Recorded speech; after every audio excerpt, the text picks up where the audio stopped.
কোনোরকম বাটনা মশলার ঝামেলা ছাড়াই তৈরি করে ফেলবো আজকে ডিম ভর্না। আসসালামু আলাইকুম everyone, welcome to back to my channel Mukti's mini kitchen.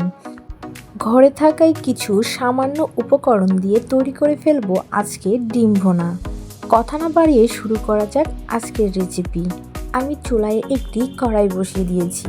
কড়াইটা একটু গরম হয়ে আসলে আমি সাদা তেলে ছেড়ে দিব। সাদা তেলের মধ্যে আমি 3টা ডিম দিয়েছি।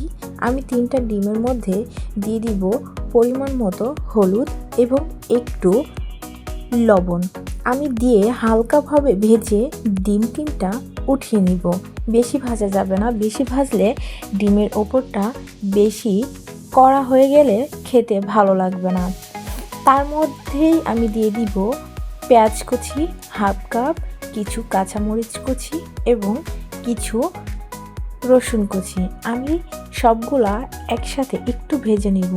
তারপর দিয়ে দিব একে একে সমস্ত মশলা। আমি প্রথমে দিব পরিমাণ মতন লবণ, 1 চা চামচ হলুদ, 1 চা চামচ শুকনো লঙ্কার গুঁড়া, 1 চা চামচ জিরার গুঁড়া, 1 চা চামচ ধনিয়ার গুঁড়া ও 1 চা চামচ গরম মশলার গুঁড়া। আমি মশলাটা বাসায় তৈরি করেছি। আপনারা যদি মশলাটা তৈরি করা দেখতে চান, কি মশলা দিয়ে আমি এই মশলাটা তৈরি করেছি, অবশ্যই আপনাদের পরবর্তী ভিডিওই দেখিয়ে দিব।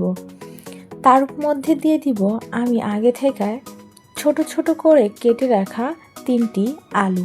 আমি আলুটা দিয়ে একটু নেড়েচেড়ে সামান্য পরিমাণ পানি দিয়ে দিব।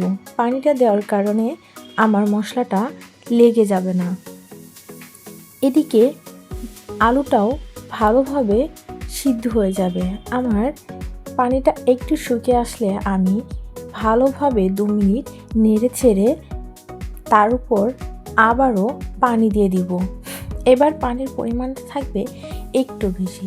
ভিডিওর মাঝে বলে, আপনি যদি আমার চ্যানেলের নতুন সদস্য হয়ে থাকেন তাহলে অবশ্যই আমার চ্যানেলটিকে সাবস্ক্রাইব করে পাশে থাকা বেল বাটনটি ক্লিক করে রাখবেন পরবর্তী ভিডিওর নোটিফিকেশন পাওয়ার জন্য। আপনাদের পছন্দ মতন রেসিপি দেখতে চাইলে অবশ্যই কমেন্ট বক্সে বলে যাবেন। আমি পরবর্তী ভিডিওয়ে আপনাদের পছন্দের রেসিপি দেওয়ার ট্রাই করব। আমি এরপর দিয়ে দিব টেস্টের জন্য হাফ চা চামচ আদা বাটা। আদা বাটাটা দিয়ে আমি একটু নেড়েচেড়ে দিয়ে দিব আগে থেকে ভেজে রাখা ডিম। তার উপরে দিয়ে দিব ধনিয়া পাতা কুচি। এবার ধনিয়া পাতা কুচিটা দিয়ে ঢাকনা দিয়ে ঢেকে 5 মিনিটের মতন রান্না করে নিলেই রেডি আজকের আলু দিয়ে ডিম ভর্না।